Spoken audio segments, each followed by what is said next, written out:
Tendo barulho de cachorro latindo é bronca, né?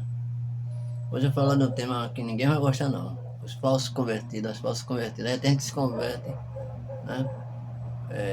Na empolgação. Aí fulano se converte, pra agradar o pastor, pra agradar a porra da igreja. Olha aqui pra esse povo. Tô botando bem grande pra vocês. Falsos convertidos, vocês são falsos. Vocês são mentirosos, mentirosas. Vocês estão falando da igreja, porque vocês são safados, safadas. Vocês estão fazendo o que não deve. Meteu o pau agora nesse tema aí, porque aqui é pra puxar as orelhas de quem tá errado mesmo. Eu puxo, certo? Não sou a favor de gente assim não. Agora Deus dá chance a você todo dia, você não aprende. Ou conversão só por empolgação, porque é a bênção de Deus. Os perigos da falsa conversão.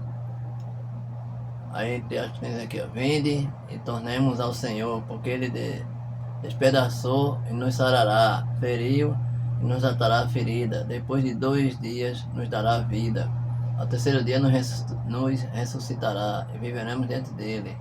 Então conheçamos e prossigamos em conhecer o Senhor. A sua saída como a alva é certa, e ele a nós virá como chuva seródia que regra a terra. Que te farei, ó Efraim? Interrogação. Né? Que te farei, ó Judá? Outra interrogação. Porque a vossa benignidade é como a nuvem da manhã, como o orvalho da madrugada, que cedo passa. Por isso os abati pelos profetas, pelas palavras da minha boca os matei. E os teus juízos sairão como a luz, porque eu quero a misericórdia e não sacrifício, e o conhecimento de Deus mais do que os holocaustos. Mas eles transgrediram a aliança como Adão, eles se portaram alevosamente contra mim. Gileade é a cidade dos que praticam iniquidade, manchada de sangue, como as hordas de salteadores que esperam alguns, assim a companhia dos sacerdotes que matam no caminho, no mesmo consenso. Sim, eles cometem abominações. Vejam uma coisa horrenda na casa de Israel, ali está a prostituição de Efraim. Israel está contaminado, também para ti, ó Judá, está assinada uma cega, quando eu trouxer o cativeiro do meu povo. Aí tem aqui Oséias 6, 1 a 11. Mas é muita coisa, viu? Eu vou fazer em 2, 3 vezes, 2, 3 partes. Quem não quiser ser ouvido, não assista. Problema. Então são falsos convertidos de verdade. O profeta Oséias acabara de anunciar o irremediável juízo de Deus aos impenitentes, reino de Israel e Judá, dizendo que seria para eles como a traça que ataca por dentro e como um leão que ataca por fora, diante do castigo iminente. O povo esboça uma reação de volta para Deus, sinalizando uma conversão ao Senhor. Porém, será que essa volta é de todo o coração? É? A sua volta é de todo o coração? Então, se não é, a sua conversão é mentirosa. Aqui é a pergunta. Será que essa volta é de todo o coração? A sua volta foi de todo o coração para Deus? Ou você ainda está com a resposta da igreja, está adorando as coisas do mundo, você ainda é desejada, está com medo de voltar para a igreja, para não subir seus erros, que você está errado e pronto, errado e pronto. Responda você assim mesmo, assim mesmo. O texto bíblico nos mostrará que a conversão de Israel foi superficial, como muito da igreja, até na igreja, né, que se diz igreja séria mesmo, tem isso, certo? Na verdade, não houve tristeza pelo pecado, e sim pesar pelas consequências do pecado. Foi isso que eu faço a conversão. Israel queria livrar-se do castigo, mas não estava disposto a desvencilhar-se dos seus erros. É o povo da igreja. Falsa conversão, falso convertido, falsa convertida. Aí tem que ter aspas. Um arrependimento que lamenta apenas as consequências do pecado em vez de chorar pelo pecado é completamente superficial. Cadê? O dentro da cidade de Israel estava tão arraigado na prática da exploração econômica, na imoralidade e na avidez de riquezas luxuosas, que suas profissões de conversão eram absolutamente vazias, conversão mentirosas, vazias. Nada de conversão. O que vamos tratar hoje é acerca da falsa conversão de Israel, certo? Uma falsa conversão que também atinge o povo de Deus desse tempo, de hoje em dia, tá vendo? Então, quais são os sinais e perigos dessa falsa conversão? Interrogação, né? Vamos ver agora. O vídeo vai ficar grande, mas eu vou falar. Quer nem saber, doe quem doer. Não tô aqui pra poupar ninguém. O pastor da igreja é ocupado por isso. Ele permite, sabe que a pessoa está convertida a 100%, ainda bota o povo lá na igreja, de frente pro povo da igreja, se achando convertida, enganando as bestas da igreja, até o pastor que é besta. Primeiro perigo, arrependimento superficial, ó. Isso é que acontece. O propósito de Deus na disciplina do seu povo não era a sua destruição, mas a sua restauração. O que Deus esperava era uma conversão genuína manifestada pelo arrependimento e pela fé.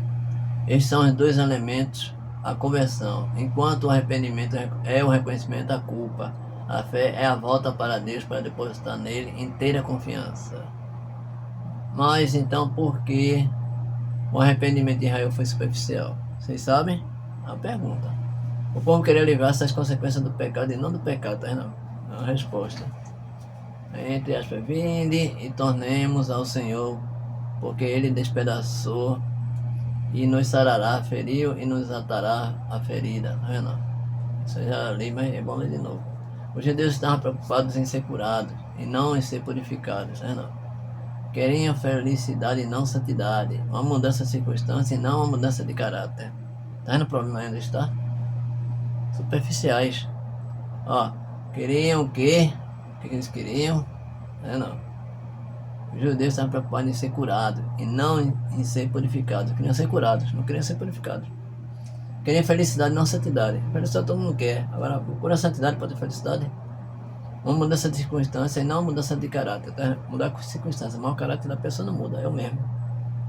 Cara de pau. O povo queria a resposta imediata em um aprofundamento da sua experiência com Deus. Olha, outro erro. Outro erro agravante, que afasta as pessoas da igreja e estão desgrejadas. Queria imediatismo de Deus. Deus não é de imediatismo. Ela pessoa que Ele quer, a maldição que Ele quer.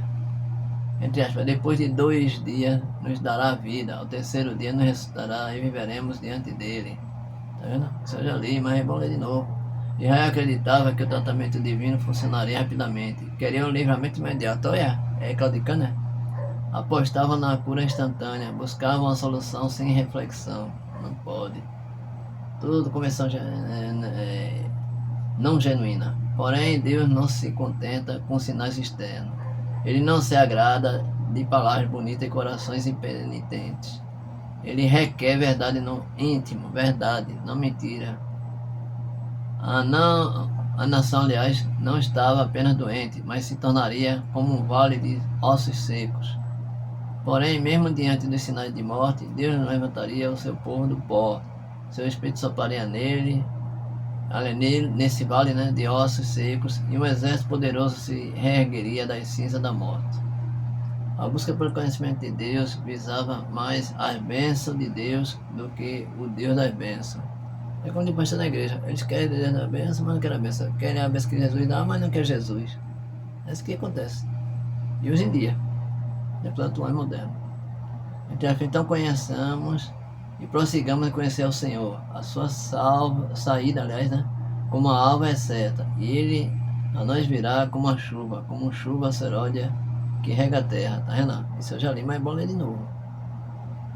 Israel tinha abandonado a Deus para buscar Baal, o padroeiro da prosperidade. Vê? Eles não estavam interessados em Deus, mas em suas colheitas. Tá vendo? Eles queriam prosperidade e não conhecimento de Deus. Essa volta para Deus era apenas uma barganha. Olha, negociar com Deus não pode. Não tem como negociar com Deus. Eles se voltariam para Deus e Deus se voltaria para eles para abençoá-los com chuvas e fartas colheitas, né? A religião natural era tudo o que eles desejavam. Eles queriam uma boa colheita, mas não queriam a Deus, tá vendo? E hoje assim, as desigrejadas igrejadas, atrás de luxo, dinheiro, tudo que é coisa do mundo, se corrompendo como sempre.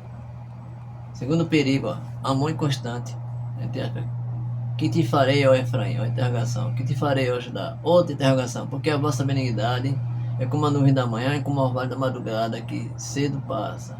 Por isso os abati pelos profetas, pelas palavras da minha boca, os matei, né? E os teus juízos serão como a luz. Então, lê de novo.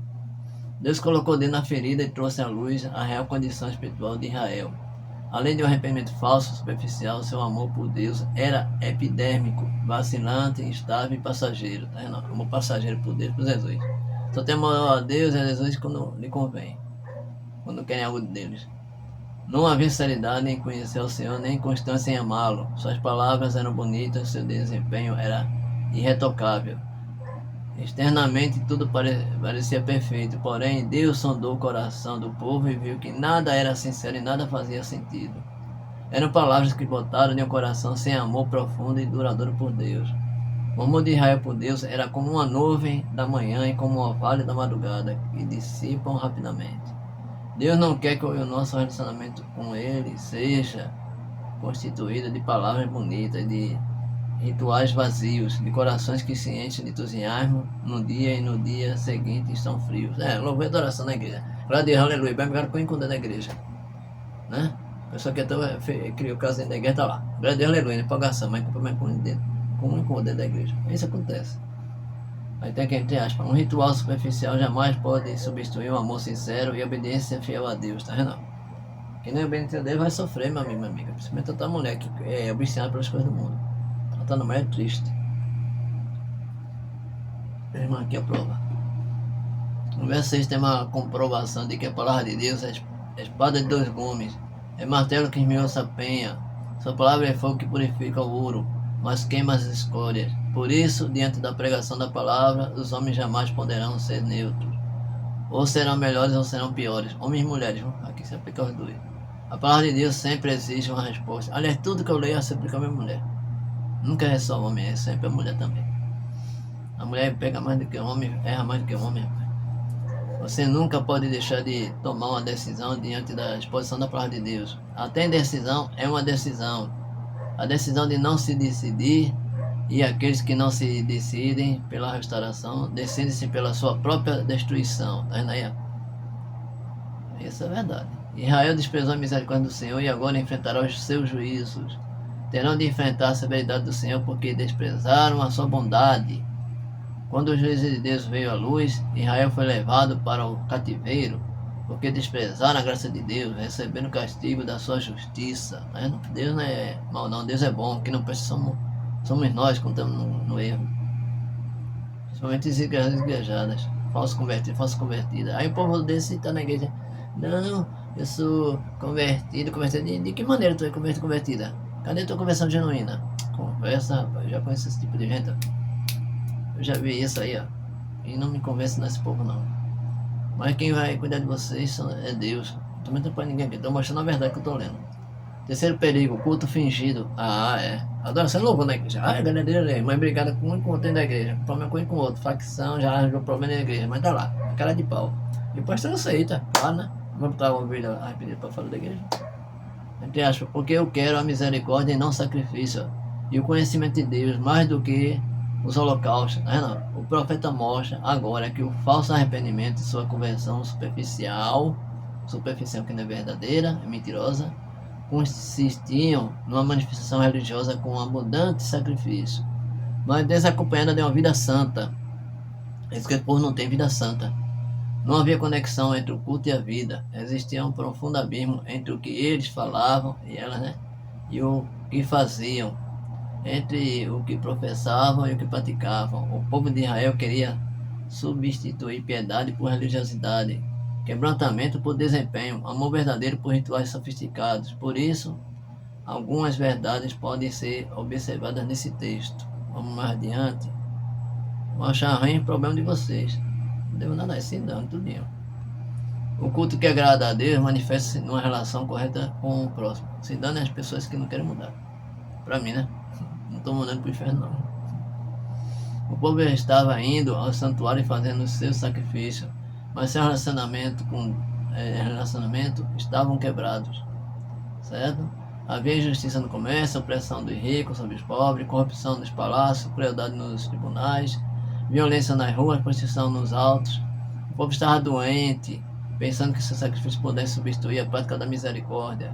Cultos, congressos, encontros, técnicas, atividades eclesiásticas, discursos, nada disso pode substituir o que Deus pede de nós, que o amemos e que o conheçamos. Isso é conversão. Amar a Deus acima de todas as coisas é o próximo, como a nós mesmos. Isso é só da boca para fora. Por trás da igreja, mas não aprendeu nada. Agora por trás da igreja, desde pequena, sabe tudo e não faz o que Deus manda. Pô, aí é bronca. O culto que agrada a Deus manifesta-se numa relação correta com Deus. Israel pensava que podia agradar a Deus com seus holocaustos, porém Deus não queria apenas holocaustos, ele queria o seu povo. Não queria apenas oferendas, mas os seus corações. Não era suficiente conhecer a respeito de Deus, era um imperativo conhecer a Deus, uma ordem para quem realmente está na igreja, né? Verdadeiro cristão. A conversão se expressa no desejo de viver com Deus, não por aquilo que Ele dá, né? Mas porque Ele é. Eu adoro pelo que Ele é, não pelo que Ele faz. A música de Dano Marçal, Deus é Deus. Procure ver essa música e aprendam a sem vergonha, os caras de pau. Mentirosos, mentirosas. Falsos crentes, falsos convertidos, falsas convertidas. Desigrejados, igrejadas. Certo? Por isso a conversão de Israel foi um mero, entre aspas, fogo de palha. E é mesmo. Porque eles estavam interessados apenas nas bênçãos de Deus, nas bênçãos, certo? O centro de tudo era o homem e não Deus, certo? Coloca o homem e a mulher no centro de tudo, e Deus e Jesus não existe, né? Tirar o lugar de Deus e Jesus para colocar a gente desumana, a gente que não faz o que presta. Quarto perigo, aliança quebrada, ó, entre aspas aqui, ó. Mas eles transgrediram a aliança com Adão, né? Mas eles transgrediram a aliança com Adão. Eles se portavam aleivosamente contra Deus. Ó. A conversão falsa de Israel é evidenciada, né? Novamente pela quebra da aliança com Deus. Israel tornou-se uma mulher adúltera e prostituta que troca seu marido por outros amantes. Israel viola sua aliança com Deus e se comporta aleivosamente contra o Senhor. Assim como fora com Adão, Deus também firmou uma aliança com Israel de ser o seu Deus e Israel ser o seu povo. Mas Israel quebrou essa aliança, indo atrás de outros deuses, possuindo com toda a sorte de idolatria abominável. Dinheiro, luxo, pula e tudo que não presta. Abandonar a Deus para viver na prática do pecado é um ato de infidelidade, é traição, certo? Trair a Deus, ao Deus que nos criou, nos salvou e nos sustenta. Israel pecou contra o amor, simplesmente virou as costas para Deus, para viver de forma descarada no pecado. Israel quebrou a aliança com Deus e o escolheu dentre os povos, que o libertou da escravidão, que o sustentou no deserto, que lhe deu a sua lei e os profetas, e que o abençoou com toda a sorte de bênção. Mas o povo é miserável, o povo é ruim demais, vem para cima para os outros. Tá vendo aí, ó, toda a sorte de bênção, Deus dá bênção a nós, dá. Só estar em pé, certo? Já é uma bênção. Ter saúde para trabalhar, correr atrás, é outra bênção. Mas o povo não leva isso a sério, não. Infelizmente, tá vendo? Infelizmente. 5. Perigo, violência desumana, entre aspas. Gileade é a cidade dos que praticam iniquidade, manchada de sangue, como as hordas de salteadores que esperam alguns, assim a companhia dos sacerdotes que matam no caminho, no mesmo consenso, no mesmo consenso, sim, eles cometem abominações. A conversão de Israel para o bem era fingida, mas sua inclinação para o mal era real, até hoje é. O povo não se voltou para Deus de verdade, mas se voltou para a violência com toda a força. O verso 8 traz o entendimento de que os lugares sagrados que deveriam proteger da violência promoviam a violência. Gileade era uma das cidades de refúgio, mas agora se converte em cidade da injustiça. Gileade deveria impedir o derramamento de sangue, mas se converte em cidade manchada de sangue, uma cidade dominada por grandes e terríveis pecados. O verso 9 traz o entendimento de que os ministros sagrados que deveriam pregar o povo, proteger o povo, estavam explorando e matando o povo. Os sacerdotes deveriam ser exemplo de virtude, deveriam ensinar ao povo a lei de Deus, deveriam orar pelo povo e se colocar na brecha em seu favor. Porém, os sacerdotes se corromperam, tornaram numa horda de salteadores que roubavam os bens e tiravam a vida. Eles deixaram de ser agentes da vida para se tornarem mercadores da morte. Ao invés de serem ministros de Deus, tornaram-se embaixadores do diabo. Tá vendo aí, ó? Deixa eu completar aqui. Tem mais uma parte aqui. 6. Perigo. imoralidade contagiosa, entre aspas. Veja uma coisa horrenda na casa de Israel. Ali está a prostituição de Efraim. Israel está contaminada. Aliás, contaminada. Também para ti, ó Judá, está assinada uma cega. Quando eu trouxer o cativeiro do meu povo. Tá vendo? Isso eu li, mas estou lendo aqui de novo. O profeta Oséias arranca a última máscara de Israel, mostrando que não havia arrependimento verdadeiro, nem conversão sincera, como hoje em dia nas igrejas. Mais um arrependimento, aliás, mais um aprofundamento deliberado na imoralidade, tá vendo? Desde a aliança até os liderados, do palácio a choupana, desde o príncipe até os sacerdotes, a nação toda estava entregue a pecados horrendos. A idolatria levou o povo à imoralidade. E por causa dessa imoralidade, o povo sofreu amargas consequências. O verso 10 mostra claramente que o pecado do povo de Deus é mais grave do que o pecado dos ímpios. Em vez de ser luz para as nações, Israel foi envolvido pelas trevas dos povos. Em vez de ser exemplo para os povos, Israel imitou seus pecados mais terríveis. Em vez de viver em santidade, Israel entregou-se à prostituição e à imoralidade. Quando um crente peca, esse pecado é mais grave. Um crente é uma crente, que se acha crente ainda, né? Quem sabe? Mais hipócrita e mais danoso do que o pecado do ímpio. Tá vendo? É mais grave porque ela peca contra maior conhecimento. É mais hipócrita porque a crente denuncia o pecado dos outros, mas o comete em segredo. É mais danoso porque quando o crente peca, mais pessoas ficam escandalizadas e são atingidas. Tá vendo? É bronca, meu amigo, esse negócio. É uma bronca do tamanho do trem. Estou pensando o quê? O verso 11, nos ensina que o pecado do povo de Deus é mais contagioso que o pecado dos ímpios. Judá contaminou-se pelos pecados de Israel e também será ceifado. O juízo de Judá tardará um pouco, mas não falhará. A convivência com Israel contaminou Judá e, como fermento, penetrou em suas entranhas e o ceifou. Aí vem uma conclusão, depois eu continuo nesse vídeo. Conclusão aqui. Creio que Deus nos trouxe aqui neste dia, porque assim como fora com o seu povo no passado, há uma enorme quantidade de, entre aspas, crentes, né? Entre aspas, que vivem uma falsa conversão. Na igreja que eu estou, tinha, né? Agora não tem mais, graças a Deus. Todos nós, de alguma forma, nos identificamos com alguns desses perigos. Porém, a palavra de Deus ainda é uma palavra de restauração e não de destruição. A decisão para uma conversão genuína, verdadeira, é de cada um de nós. Vamos dar um basta nessa vida de religiosidade e ativismo espiritual, que mais desagrada do que agrada o coração de Deus. Tá vendo aí? 22 minutos e pouco, 23 minutos, não tem problema. Vou dar continuidade. Deus quer você e não as suas performances. Continuando daqui a pouco.